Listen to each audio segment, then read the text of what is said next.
అధ్యక్ష, గవర్నర్ గారి ప్రసంగానికి ధన్యవాదాలు తెలిపేటువంటి తీర్మానంలో భాగంగా అవకాశం ఇచ్చినందుకు మీకు ధన్యవాదాలు తెలియజేస్తూ, రాష్ట్రంలో 4.5 సంవత్సరాల పరిస్థితులు తన గవర్నర్ గారి ప్రసంగంలో ఆయన చెప్పినటువంటి ప్రతి మాట ఇక్కడ ఉట్టిపరుస్తుంది అధ్యక్ష. ఈ 4.5 సంవత్సరంలో ఈ రాష్ట్రంలో ప్రతి వారికి అన్ని వర్గాల ప్రజలకు ఎంత మేలు జరిగింది అన్నటువంటిది మనం తీసుకున్నప్పుడు అధ్యక్ష, ప్రతి ఒక్క మనిషికి మేలు జరిగేటువంటి విధానంలో దాన్ని సాచురేషన్ మోడ్లో ప్రజలకు చేర్పించే విషయంలో పాటించినటువంటి పారదర్శకత గురించి మనం ఎంత చెప్పుకున్నా తక్కువ అధ్యక్ష.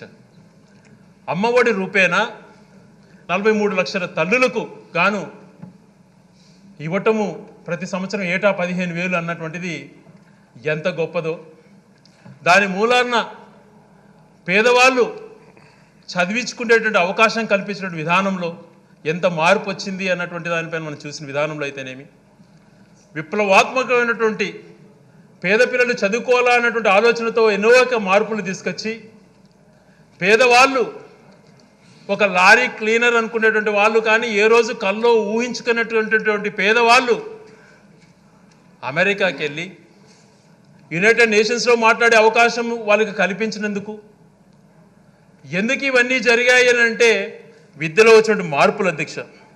పేదవాళ్లకు విద్యను బాగా అందించాలన్నటువంటి సదుద్దేశం.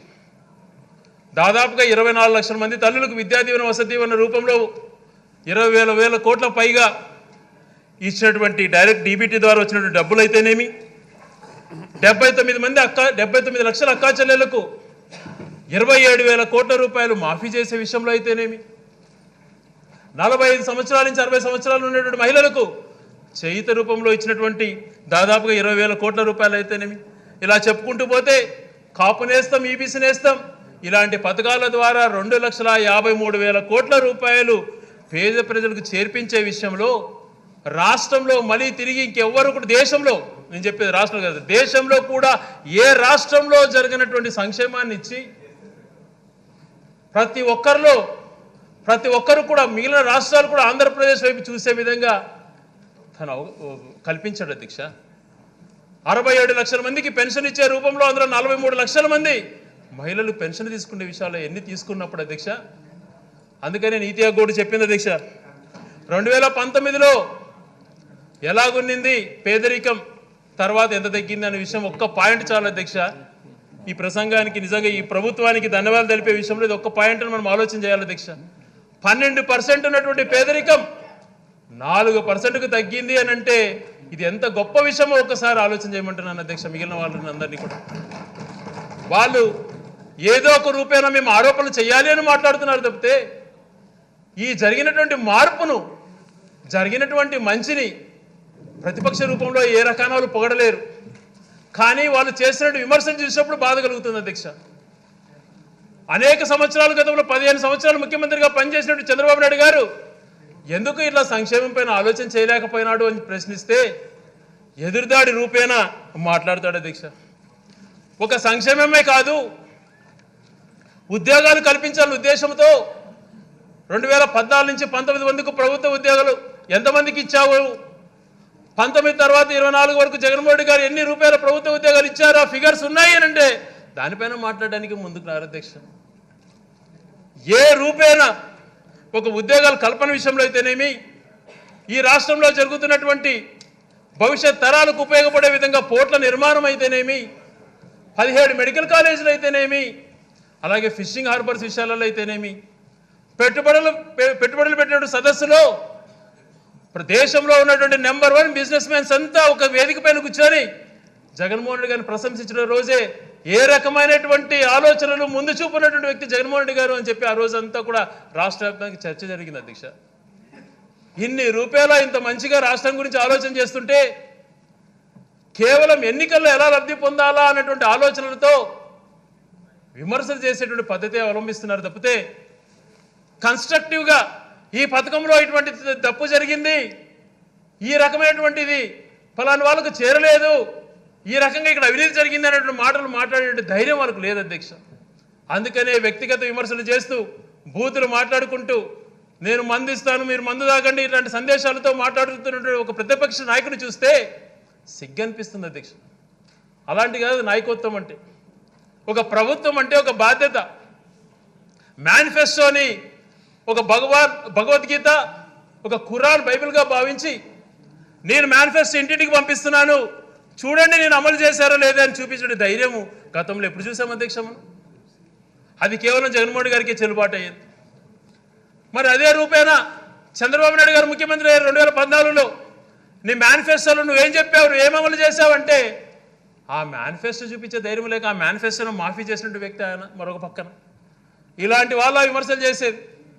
మళ్ళీ ఇప్పుడు వచ్చి జగన్మోహన్ రెడ్డి గారు పేదవాళ్ళకంతా పనిచేశాడని మాట్లాడే ఆ వ్యక్తి పేదరికం 12% నుంచి 4% తగ్గినటువంటి విషయాన్ని గమనించకుండా విమర్శలు చేసి ఈరోజు ఓట్ల కోసం నేను జగన్మోహన్ రెడ్డి గారి కన్నా ఎక్కువ ఇస్తానని మాట్లాడుతున్నాడు. ఏ రకంగా ఎక్కువ ఇస్తావు అని అంటే చెప్పలేని పరిస్థితి. అటువంటి వాళ్ళని నమ్మితే పేదవాళ్ళు నష్టపోతారు అధ్యక్ష. ఒక నాయకుడికి ఉండాల్సిన క్రెడిబిలిటీస్ ఉండాలి అధ్యక్ష. ఒక పార్టీలో ఉన్నటువంటి వ్యక్తులు భవిష్యత్తులో ఎన్నికలకు పోయే ముందు ధైర్యం ఉండాలి అధ్యక్ష. ఒక వ్యక్తి మీ గుండెపైన చేసుకొని మీకు మంచి జరిగింటే నాకు అండగా నిలబడండి అనేటువంటి గొప్ప ఆలోచనలతో ప్రజలు అడుగుతున్నాడు అని అంటే ఆ నాయకుడి యొక్క గొప్పతనం క్రెడిబిలిటీ ఒకసారి ఆలోచన చేయమంటున్నాను అధ్యక్ష. నాయకత్వం అంటే అలా ఉండాలి అధ్యక్ష. దాన్ని భరోసాగా తీసుకోవాలి. కేవలం ఎన్నికల్లో లబ్ధి పొందాలన్నటువంటి ఏకైక ఆలోచనలతో ముందుకు పోవడం కాదు అధ్యక్ష. నువ్వు చేసినటువంటిది ఏంది? ఒక పక్క పరిశ్రమలు చూసి ఆలోచన చేసుకుంటే నీకంటే గొప్పగా పరిశ్రమలు వచ్చినట్టుగా గణాంకాలు తెలుపుతున్నాయి, సభ్యులు తెలియజేశారు. మరొక పక్కన ఫ్యూచర్ ఇన్ఫ్రాస్ట్రక్చర్ కోసం ఈరోజు గల్ఫ్ దేశాలలో అయితేనేమి మిగిలిన దేశాలన్నీ కూడా ట్రేడింగ్ ద్వారా లాభం పొందుతున్నాయి, ఆదాయము ఉద్యోగాలు పెరుగుతున్నాయి. దాన్ని దృష్టిలో పెట్టుకొని ఒక 5 సంవత్సరాల్లోని కళ్ళ ముందర త్వరలో ప్రారంభమయ్యేదానికి సిద్ధంగా ఉన్నటువంటి పోర్ట్లు వల్ల కనపడవా అధ్యక్ష? ఈ రకంగా అన్ని మంచి చేస్తుంటే లేదు మా విధానం ఒకటే కేవలం బురద చల్లడమే అన్నటువంటిది మాట కాదు అధ్యక్ష. గణాంకాలు చెప్పాలనంటే నా దగ్గర క్లియర్ స్టాటిస్టిక్స్ ఉన్నాయి, కానీ అంత టైం లేదు అధ్యక్ష. గణాంకాలలో కాదు, జరిగిన వాస్తవాలు ఎలా ఉన్నాయనేటువంటిది ఆలోచన చేసుకోవాలి. మేము ఈరోజు ఛాలెంజ్ చేస్తున్నాం, ఏ విషయాలైనా మేము చర్చకు రెడీ, మీకంటే కూడా మంచి పరిపాలన అందించాం ప్రజలకు అని చెప్పేటువంటి ధైర్యం మాకుంది. ఫలాని విషయాల్లో మేము కూడా ఇట్లాంటివి చేసామని చెప్పుకునే ధైర్యం వాళ్ళకి ఎందుకు లేదు అన్నటువంటిది ప్రశ్నిస్తున్నాను అధ్యక్ష. ఒక విద్యారంగాన్నే కాదు, ఒక వైద్య రంగాన్ని తీసుకుంటే 5 లక్షలు ఉన్నటువంటి ఆరోగ్యశ్రీని, అది కూడా ముఖ్య మాజీ ప్రియతమ నేత రాజశేఖర రెడ్డి గారు ప్రవేశపెట్టిన ఆరోగ్యశ్రీని నిర్వీర్యం చేసిన తర్వాత దాంట్లో అనేకమైన ప్రొసీజర్స్ పెంచి 5 లక్షల నుంచి 25 లక్షల రూపాయలకు ఆరోగ్యశ్రీ పెంచిన విషయంలో ఎంత గొప్పగా ఉన్నదో ఒకసారి ఆలోచన చేయమంటున్నాను అధ్యక్ష. ఏ ఆలోచన చేసినా పేదవాళ్ళకు మంచి చేయాలన్నటువంటి ఆలోచన, ఊర్లలో హెల్త్ సెంటర్లు నిర్మించాలన్నటువంటి ఆలోచన, ఊర్లలోనే సచివాలయాలు ఉండాలనే ఆలోచన. ఈరోజు శ్రీకాకుళం ఇచ్చాపురం నుంచి కుప్పం వరకు తీసుకుంటే ప్రతి గ్రామీణ 15,000 సచివాలయాలలో బిల్డింగ్స్ అధ్యక్ష. ఎంత గొప్ప ఇన్ఫ్రాస్ట్రక్చర్. అక్కడికి వచ్చి చూసిన వాళ్ళు గ్రామస్తులు ఆశ్చర్యపోతున్నారు. మా గ్రామానికి ఇంత గొప్ప బిల్డింగ్, ఇక్కడ 10 మంది ఉద్యోగస్తులు, మరొక పక్క ఆర్బీకే, మరొక పక్క పర్మనెంట్గా ఒక MLHP ఉండడానికి మిడ్ లెవెల్ హెల్త్ ప్రొవైడర్ అనేటువంటి ఆమెను అక్కడ పెట్టి తను అక్కడే ఉండడానికి నైట్ టైమ్స్ క్వార్టర్ నిర్మించి ఒక హెల్త్ సెంటర్ అధ్యక్ష. ఇంత గొప్పగా చేయడంతో పాటు ఇంటికి పెన్షన్ అందేటువంటి రూపంలో మనుషులు వాలంటీర్ వెళ్ళి మార్నింగ్ నిద్రలేపి పేదవాళ్ళకు పెన్షన్ ఇచ్చే రూపాయలు కానీ ఏది తీసుకున్నా కూడా ఒక గొప్పగా పేద ప్రజలకు ఎలా మేలు చేయాలనే ఉద్దేశంతో ఆలోచన చేసినటువంటి ప్రభుత్వం. కాబట్టి ఈరోజు గవర్నర్ గారు కూడా ఈ ప్రభుత్వం చేసినటువంటి మంచి పనులను ఆయన అభినందించినటువంటి రంగ ప్రసంగం కనపడుతోంది అధ్యక్ష. 17 కొత్త మెడికల్ కాలేజీలు అధ్యక్ష. ఒకప్పుడు మెడికల్ కాలేజీలు ఏ ఒక్కటి కూడా నిర్మించినటువంటి మనిషి చంద్రబాబు నాయుడు గారు.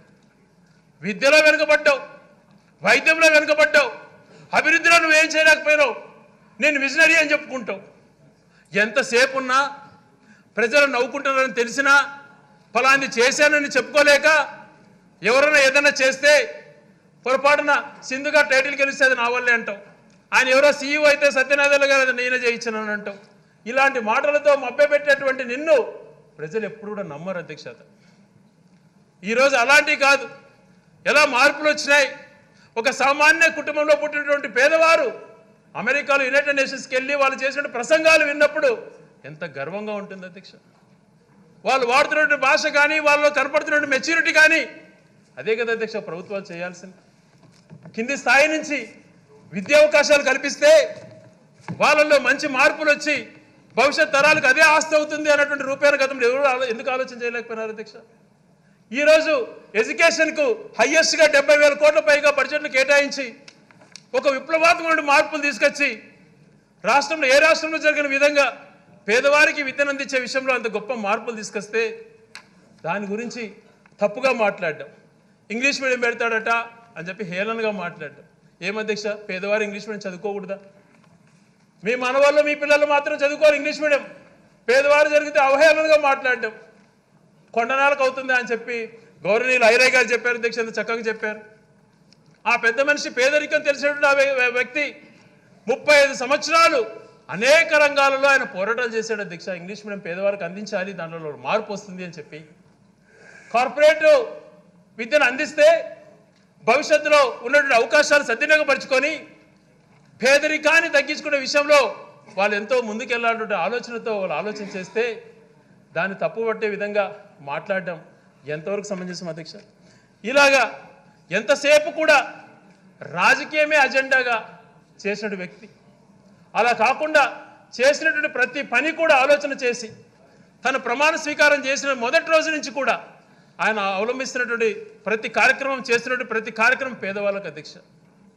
కరోనా లాంటి మహమ్మారి వచ్చి దేశమంతా ప్రపంచమంతా కూడా లాకౌట్ అయిపోయి అంతా కూడా ఏ ఒక్కరు బయటికి రాని పరిస్థితులలో ధైర్యం నెలకొల్పి ఎక్కడికక్కడ పరిస్థితులను సమీక్షించుకుంటూ ఆక్సిజన్ విషయంలో కూడా పాటుపడుతూ ఎప్పటికప్పుడు ఆక్సిజనేటర్స్ కూడా ఎక్కడికక్కడ చేర్పించడమే కాకుండా ఆక్సిజన్ తక్కువ వస్తుంది ఆ ప్రాంతంలో ప్రాణాంతమైన పరిస్థితులు ఏర్పడతాయి అని అంటే పక్కన రాష్ట్రాల నుంచి కూడా ఎయిర్ లిఫ్ట్ కూడా చేసినటువంటి రోజులు అధ్యక్ష.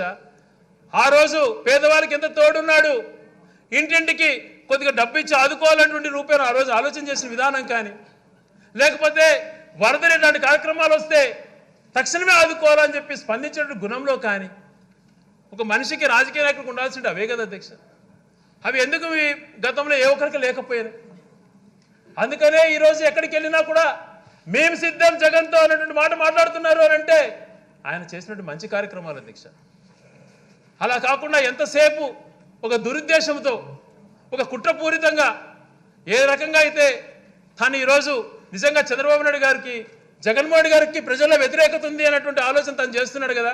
మరి ధైర్యంగా మా పార్టీ 40 ఏళ్ళ నుంచి పుట్టింది, నేను 40 ఏళ్ళు 50 ఏళ్ళ నుంచి రాజకీయాల్లో ఉన్నాను అని మాట్లాడే వ్యక్తి ఎందుకు ఒంటరిగా పోటీ చేయలేడని ప్రశ్నిస్తే తన దగ్గర నుంచి సమాధానం ఉండదు అధ్యక్ష. నేను పొత్తులో భాగంగానే వస్తాను, ఓట్లు చేయకూడదు, జగన్మోహన్ గారికి పక్క ఓటు ఏది పడకూడదు, వ్యతిరేక ఓటు అంతా నాకే రావాలని చెప్పి ఒక దుర్మార్గపు ఆలోచనతో వీళ్ళు కొనసాగుతున్నారు అని అంటే వాళ్ళలో భయం ఏ రకంగా ఉంది, జగన్మోహన్ గారి పాలన ఏ రకంగా పేద ప్రజలకు మేలు చేసింది అన్నటువంటిది అక్కడ స్పష్టమవుతుంది అధ్యక్ష. అందుకనే తప్పుడు ఆరోపణలతో ఎప్పుడు కూడా ఏ రకంగా కూడా పేద ప్రజలకు మేలు చేయాలన్నటువంటి సంకల్పం లేకుండా రాజకీయ దురుద్దేశాలతో వ్యవహరించేటువంటి వీళ్లకు ఖచ్చితంగా రాబోయే ఎన్నికల్లో గుణపాఠం చెప్తారు అధ్యక్ష. ఈరోజు ఈ తక్కువ టైంలో కూడా అంటే 4.5 సంవత్సరాలు 2 సంవత్సరాలు కరోనా పోయినా కూడా రాష్ట్రంలో అనేక సూచికలలో నేషనల్ యావరేజెస్ తీసుకున్నప్పుడు అన్ని రంగాలలో పర్ క్యాపిటల్ ఇన్కమ్ దగ్గర నుంచి అన్ని రంగాలలో ముందు ఉంది అని అంటే అది జగన్మోహన్ గారి ముందు చూపు, ముందు ఆలోచన అధ్యక్ష. పేదరికం తగ్గే విషయంలోనే కాకుండా ఈరోజు తలసరి ఆదాయంలో మనం ఈరోజు గతంలో కంటే కూడా ఎంతో ఇంప్రూవ్ అయినాం అధ్యక్ష. మంచి చేయబట్టే కదా ఇవన్నీ కనపడేది. మరి కేవలం విమర్శలకే పరిమితమైనటువంటి మీరు మంచి ఇలాంటి చేసింది, పరిపాలన ఇలా కొనసాగింది, ఏది తీసుకొచ్చినా కూడా ఒక సాచురేషన్ మోడ్లో రాజశేఖర గారు అయితే ఎలా అవలంబించారో అదే రీతిలో జగన్మోహన్ గారి పాలన కొనసాగిస్తూ పెట్టినప్పుడు వాళ్ళకి ఇంత భాగం ఇది భాగం లేకుండా విపక్షం నుండి లేకుండా అందరికీ సమానంగా ఎలిజిబిలిటీ క్రైటీరియా ఇచ్చినటువంటి ప్రభుత్వాలు ఎక్కడ మనం చూడలేదు అధ్యక్ష. ఒక మంచి రోల్ మోడల్గా నిలబడ్డాడు. తను దాదాపుగా 124 సార్లు పైగా బటన్ నొక్కానని చెప్తున్నాడు. వాస్తవం అధ్యక్ష, నొక్కిన ప్రతి బటన్ కూడా పేదవాళ్ళ గుండెలకు తాకింది అధ్యక్ష, పేదవాళ్ళకు ఉపయోగపడింది. ప్రతి అమౌంట్ పేదవాళ్ళు సద్వినియోగం చేసుకున్నారు, వాళ్ళకు వచ్చినటువంటి ప్రతి రూపాయి ఉపయోగించుకున్నారు. అది ఏ రూపైనా ప్రభుత్వ పరంగా పేద ప్రజలకు అండగా ఉండాలని చెప్పి జగన్మోహన్ గారు ఆలోచన చేశారో అదే రూపంలో పేదవారికి చేరినప్పుడు వాళ్ళకు నిజంగా ప్రతి ఒక్క రూపాయి వాళ్ళకు ఉపయోగపడింది అధ్యక్ష. ఆ రూపాయలు ఎప్పుడో ప్రభుత్వాలు కొనసాగలేదు. ఎప్పుడు కూడా విపక్ష చూపించేటువంటి వాళ్ళు అయ్యా పెన్షన్ ఇవ్వండి అని అంటే పలానా వాళ్ళు కాలు పట్టుకోరాపో, లేకపోతే కండవ కప్పుకో, లేకపోతే మీ ఇంటికి జెండా కట్టుకోనటువంటి వాళ్ళు అలా కాకుండా ఆయన ఏ పార్టీ అయినా కానీ ఏ కులమైనా సరే అర్హత ఉంటే చాలు ఇవ్వండి అని చెప్పి ఆలోచన చేసినట్టు ప్రభుత్వం అధ్యక్ష ఇది. ఇలాంటి మంచి పనులు చేశారు కాబట్టే విద్వేషంతో ఓర్వలేక ఇలాంటి మాటలు మాట్లాడుతున్నారు. భవిష్యత్తులో కూడా ఒకటే అధ్యక్షని ప్రజలు కోరుతుండేది, ఒక రాజకీయ నాయకుడిగా చెప్పింది చేసిన విధానం ఉన్నటువంటి వ్యక్తి, క్రెడిబిలిటీ కలిగినటువంటి వ్యక్తి, రాష్ట్రం ప్రశాంతంగా ఉండాలి, చేసేటువంటి ప్రతి ఆలోచన రేపు తరం గురించి ఆలోచన చేయాలి, మనం చెప్పేటువంటి మాట నిజాయితీగా ఉండాలి అటువంటి ఆలోచన చేసే వ్యక్తి జగన్మోహన్ రెడ్డి గారు అయితే, ఇదే చంద్రబాబు నాయుడు గారు నిత్యం సత్యదూరమైనటువంటి మాటలు, అబద్ధాలు, తను మాట్లాడే మాటలలో విద్వేషం, ద్వేషంతో కూడుకున్నటువంటి పర్సనల్గా ఏదో జరిగిన విధంగా మాట్లాడుతూ వ్యక్తిగతంగా ఊగిపోతూ ఆయన యొక్క ద్వేషం ఏ రకంగా ఉందో మనం గమనించుంటాం. ఈ మధ్యకాలంలో మాట్లాడిన మాటలు ఎలా ఉన్నాయి, ఎందుకు నీకు అంత విద్వేషం, ఎందుకంత పగ, నువ్వు ఏం చేసావో ఎందుకు చెప్పుకోలేకున్నావు. ఈరోజు మేము ఛాలెంజ్ చేస్తున్నాం చంద్రబాబు నాయుడు గారిని, నేను పలానా మంచి చేశాను కాబట్టి ఈ మంచిని చూసి నేను చేసిన కార్యక్రమాలు ఇట్లా ఉపయోగపడ్డాయి కాబట్టి ఆ కార్యక్రమాలు చూసి నాకు ఓటేయండి అనేటువంటి ధైర్యం తనకు లేదు అధ్యక్ష. మేము చెప్తున్నాం, మేము మంచి చేశాం కాబట్టి మేము పలాన్ని 2,53,000 కోట్ల రూపాయలు డీబీటీ ద్వారా కానీ అనేక రంగాల్లో 30 లక్షల మందికి పైగా అక్కచెల్లెలకు ఇళ్ల పట్టాలు ఇచ్చే విషయంలో కానీ ఇలా చెప్పుకుంటూ పోతే అనేక కార్యక్రమాల్లో నేరుగా మేము చేర్పించాం కాబట్టి మాకు అర్హత ఉంది అటువంటి మాట మనకు నిరూపణ అయింది. కాబట్టి వీటన్నిటిని చూసి జగన్మోహన్ రెడ్డి గారికి అండగా ఉండమని మంచి చేశారు కాబట్టే ఇవన్నీ కూడా పేద ప్రజలకు డైరెక్ట్గా అందాయని చెప్పి తెలియజేసుకుంటూ మరొకసారి గవర్నర్ గారు ఏదైతే ప్రసంగంలో ప్రస్తావించిన అంశాలన్నీ కూడా వాస్తవంతో కూడుకున్న రూపాల్లో 4.5 సంవత్సరంలో ప్రజలకు అందినటువంటి అంకితమైనటువంటి ప్రజల కోసం పరిపాలన చేసినటువంటి ప్రభుత్వం కాబట్టి నిజంగా గవర్నర్ గారు కూడా అదే ఉటంకించారు అధ్యక్ష. ఈ ప్రసంగానికి నిజంగా గవర్నర్ గారు యొక్క ప్రసంగానికి ధన్యవాదాలు తెలియజేస్తూ మీరు ఇచ్చిన అవకాశాన్ని సద్వినియోగం చేసుకున్నందుకు మీకు ఒకసారి కృతజ్ఞతలు తెలియజేస్తూ సెలవు తీసుకుంటున్నాను అధ్యక్ష.